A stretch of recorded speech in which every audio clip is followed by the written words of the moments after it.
welcome back to ACB Wrestling Talk, your main source for wrestling news and wrestling discussions. I'm, of course, your host, Alexis Carrillo, and let's get into some wrestling talk. And with what transpired this past Saturday and Sunday night, it is definitely easy to say this, and that's the fact that NXT had a pretty successful weekend. And that's just to say the least, because they had one hell of a takeover event with a few shocking surprises.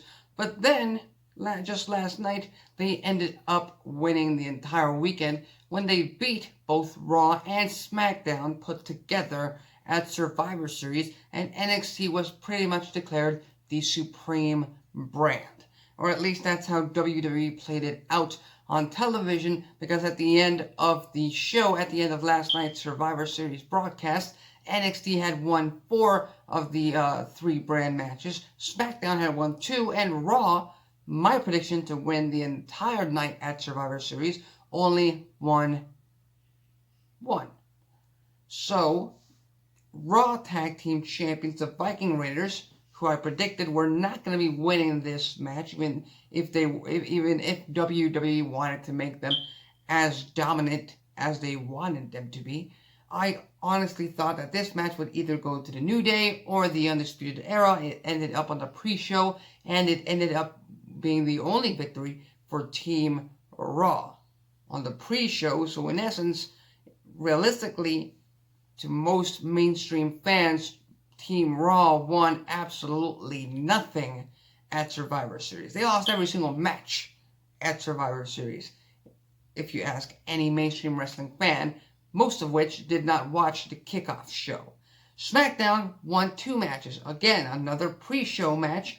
Dolph Ziggler and Robert Roode won a 10-team battle royal. Again, pre-show, so in essence, pretty much doesn't count in the eyes of most mainstream fans. And then you had Team SmackDown with Captain Roman Reigns, King Baron Corbin, Chad Gable, Mustafa Ali, and Braun Strowman. They won the Big 3 brand 5-on-5-on-5 traditional Survivor Series elimination match against the Team of Raw, captained by Seth Rollins, Ricochet, Drew McIntyre, Kevin Owens, and Randy Orton. And they also beat Team NXT, captained by Tommaso Ciampa, as I predicted, Keith Lee, Matt Riddle, as I predicted, and then Damian Priest and WWE UK Champion Walter, which were kind of a surprise to me, that and along with the team members that were announced for the NXT women's side. But still, Team SmackDown ended up winning this match. And Seth Rollins ended up with pie on his face. Not literally, but pretty much the same, because again, he was supposed to lead Team Raw to victory, and according to all these results, he couldn't get any of his of Team Red, of Team Raw, to win any of his matches. But we'll get more into that, later in the show. And finally, the 4 matches that NXT won, which are pretty much actually just 3, because again, the Cruiserweight Championship was defended on the pre-show, on the kickoff. Lio Rush defeated Akira Tozawa from Raw and Kalisto from SmackDown. So, yeah, Lio Rush retained for NXT, but again, being that it was on a kickoff show, it's not as mainstream, it's not as recognized by the mainstream fans. So, technically they did, technically they did not. Team NXT, the women's side, beat Team Raw and Team SmackDown. Team NXT comprised of Captain Rhea Ripley, Toni Storm, Bianca Belair, Candice LeRae, and Io Shirai. Defeated Team Raw, Captain Charlotte Flair, Sarah Logan, Natalya, and WWE Women's Tag Team Champions Asuka and Kairi Sane, as well as they defeated Team SmackDown, captained by Sasha Banks, Carmella, Dana Brooke, Lacey Evans, and Nikki Cross. So another win for NXT. North American Champion. This was a shocker to me. The fact that we had Roderick Strong, North American Champion Roderick Strong, defeat United States Champion AJ Styles and Intercontinental Champion Shinsuke Nakamura. I honestly thought that this would go to Nakamura, but if it didn't go to Nakamura, it would go to AJ Styles. I mean, they've been making fun of the fact that nobody knows who Roderick Strong is on the main roster.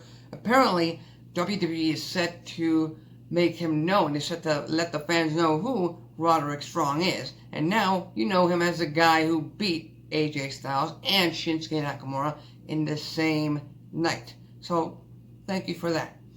And finally, in the main event of last night's Survivor Series pay-per-view event, NXT Women's Champion Shayna Baszler shut the mouths of both Bayley and Becky Lynch when she won that big triple threat main event and declared NXT the supreme brand at Survivor Series. And honestly, looking at how WWE played out the results and how they played out the entire night, it really didn't matter if Becky Lynch or Bayley won this match, because at the end of the day, SmackDown had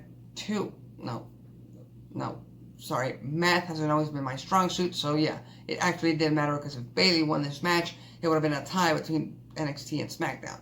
So yeah, forgive my math. But at the end of the day, Shayna Baszler came out with the victory, which I am glad about. I thought they were going to go with the predictable winner being Becky Lynch, really cementing her as the man. They decided to give Shayna Baszler the rub, the push, and hopefully we get to see Shayna Baszler on Raw or SmackDown very soon, hopefully against Becky Lynch. Not only that, but Becky Lynch had the last laugh. She ended up the pay-per-view on top of Shayna Baszler, pretty much declaring that, yes, you won this match, but in the future, I'm still the man, and Becky Lynch is still Raw Women's Champion. That's essentially what happened at Survivor Series for brand supremacy. At the end of the day, the only thing that really matters is the fact that WWE, for the first time, decided to go with a third brand over any of the other two. They never did this with ECW. So I don't know if this is just them trying to put NXT over with the mainstream crowd, trying to get fans to tune into the USA Network and get more viewers to their show instead of Dynamite. But, you know, it's still pretty flattering. It's still a pretty damn big statement on WWE's part to put NXT over in this way. But that's not the only thing that happened at Survivor Series, because we also had NXT champion Adam Cole retain over Pete Dunne. Can we just talk about the fact? Can we just talk about the damn weekend that Adam Cole had? Friday on SmackDown, Saturday at TakeOver, Sunday at Survivor Series.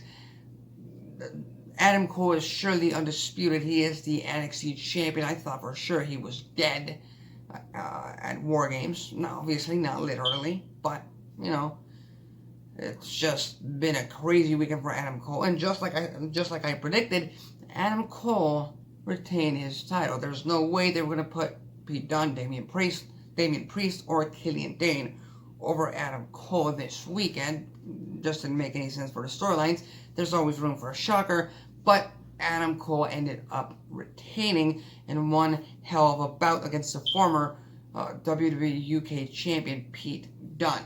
We also had WWE champion Brock Lesnar retain his title over Rey Mysterio in a no-holds-barred match, where Rey Mysterio's son Dominic got involved, even did a double 619, and I think there were a few lead pipe spots against Lesnar, but even that wasn't enough to have Rey Mysterio beat the Beast and become new WWE champion. And at the end of the day, they gave him a little bit more time than I expected, about 7 minutes, give or take a few seconds maybe. So yeah, he lasted longer than Kofi Kingston. He lasted longer than Cain Velasquez, probably due to the no-holds-barred stipulation, the fact that Rey Mysterio was able to use weapons against Brock Lesnar, and that Dominic was able to get involved, and they were trying to tell a story right there. But at the end of the day, my prediction prevailed. The Beast, Brock Lesnar, remains WWE champion, which I'm not totally happy about, but again, that's what I predicted, and that's what happened. We got a new Intercontinental Championship design this past Friday night on SmackDown, and just as I expected, just as It's always has to be expected. Fans aren't happy.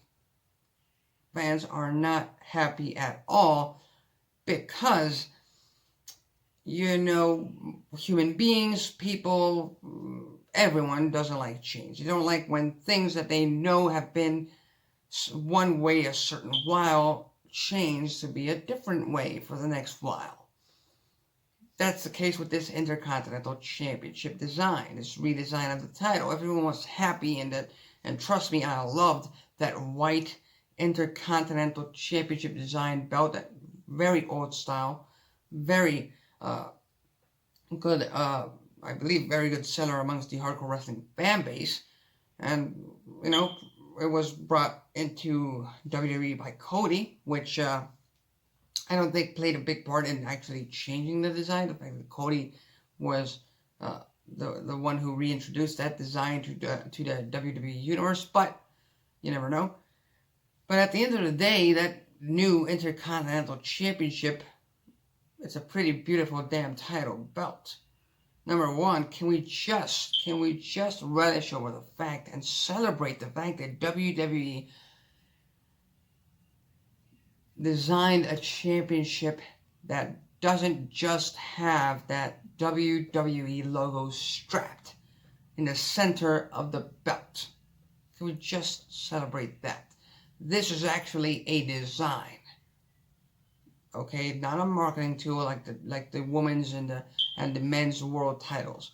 This is actually a championship design that makes the Intercontinental Championship look like $1 million, especially with that black belt as the background for the beautiful championship plate. Just wanted to say that. Okay, I see many fans, many pundits on Twitter just criticize the fact that they retired the Intercontinental Championship, the white belt design. But again, there's always room for change, and right now, I beg WWE to please redesign the United States Championship that we've had, that very same design that we've had for the past 16 years. The only other time it's been redesigned was when John Cena was a doctor of thugonomics and made it the spinner U.S. title belt. That's the only time, but that didn't stick, and we've had that title design for quite a while now. And finally, Universal Champion Bray Wyatt retained over Daniel Bryan last night at Survivor Series. Not much to say, just as I predicted. And WWE, for the love of God, get rid of that red lighting over Bray Wyatt's matches. For God's sakes, is this Sin Cara 2.0? Please, it takes away from the matches. I know you're trying to make it seem like it's a specialty, and it's caused by the Fiend, and it's part of his aura, and it's part of his mystique. No, that's a gimmick. The red lighting during his match is a gimmick. You don't have dark lighting over the Undertaker's matches. Why have him with Bray Wyatt? Maybe you're trying something different. You've tried it for the past 3-4 matches now. It doesn't work, at least not in my mind. Many fans online agree with me, some don't. Again, that's what you get with the internet. That's what you get with fandom. But at least on my part, it doesn't fit. It's not a great way to watch matches. Okay? Not on TV, and I'm assuming not live, since, on TV with the digital cameras, HD, the close-ups, I can barely tell what's going on. Imagine being in the crowd, imagine being in the arena, watching that match go down. So again, WWE, get on it. Sometimes you make mistakes. You gotta own up to them and get rid of that damn red lighting for the Fiend's matches. Other than that, Fiend versus Daniel Bryan, round 2 at TLC. Tables, ladders, and chairs match, why not? The Fiend can take it. Moving on to our third segment, Oney Lorcan fired back at Triple H's comments about talent asking for WWE releases via social media. WWE 205 Live star Oney Lorcan responded to Triple H's comments. Of course, Triple H recently made a comment. We talked about this this past Friday on the show on Wrestling Talk about how Triple H was pissed off about the fact that wrestlers and specifically WWE talent was, airing their grievances via social media and trying to get a whole movement going on to get them their release. He wasn't happy about that. He wanted superstars to be more professional. Well, Oney Lorcan had this to say about what Triple H had to say. The mature professional and I quote, "The mature professional thing to say would be no comment and have a private conversation promoter to independent contractor instead of burying talent publicly to the media. That's how I do business. It's all about the game and how you play it." So it seems like Oney Lorcan pretty much caught Triple H here, because again, if Triple H is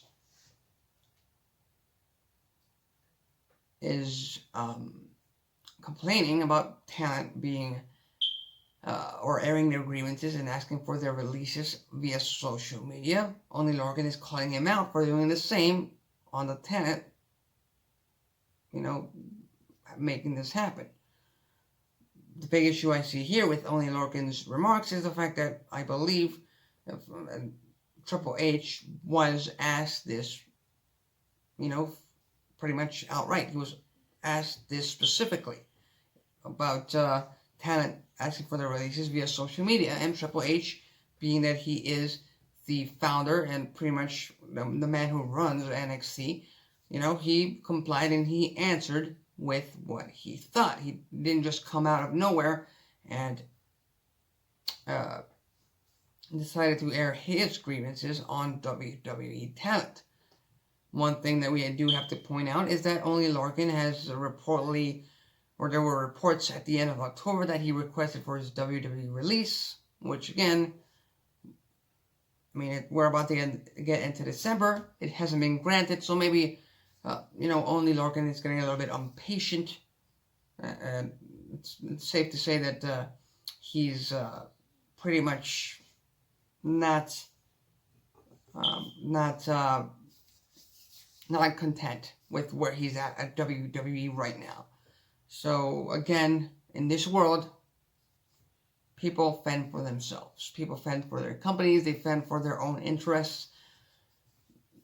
It's not easy to take sides. It's not always the best choice to take sides. Sometimes you just gotta look at both sides of the situation and just stay neutral, because both sides are bad and both sides are good. That's just how I see it. And Kelly Klein details issues with Ring of Honor. Of course, Kelly Klein has reportedly and allegedly been fired by Ring of Honor via email by Ring of Honor COO Joe Koff. This according to BJ Whitmer. And Kelly Klein addressed the fact that, how she got her post-concussion syndrome, and how the fact that something that she's been talking about for quite a while is the fact that Ring of Honor has no concussion protocol and apparently no doctor at ringside to take care of the wrestlers in case of injury. This is what Kelly Klein had to say to Newsweek. And I quote, "There was no doctor there to check on me. Nobody suggested a protocol. I wasn't aware or briefed on a protocol."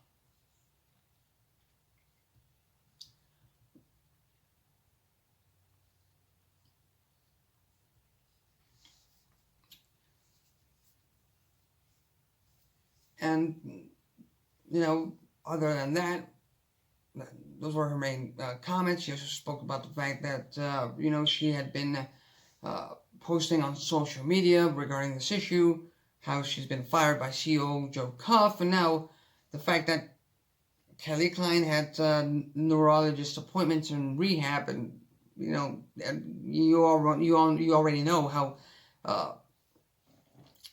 expensive medical bills can be in this country.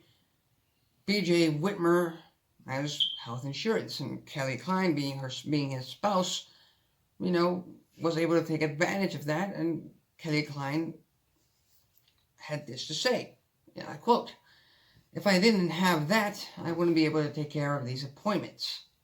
There's a lack of real value of the talent in management's eyes, in general, and then with the woman especially. I don't feel that they value the woman or what they're doing or how hard they're working. I imagine part of the thought process behind trying to shut me out of Ring of Honor was that maybe the issues would no longer apply to me, and I'd just drop it. But it's not ever been about how things should benefit only me. I want my friends and colleagues to have a safe and fair work environment. I'm still going to ask them to do better. Taking away my job there does not change the issues.